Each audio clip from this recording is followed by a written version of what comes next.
చిరంజీవి మరలా పద్మ విభూషణకు అమ్ముడు పోయాడు.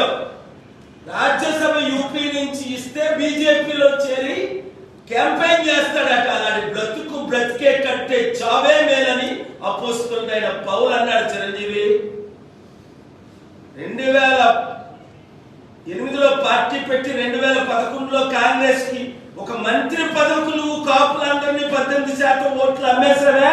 2014లో నీకు 1% కూడా ఓట్లు పడలేదే. మరలా నువ్వు ఈ 70 సంవత్సరాల వయసులో పెద్ద ప్యాకేజ్ స్టార్ గా మారుతావా?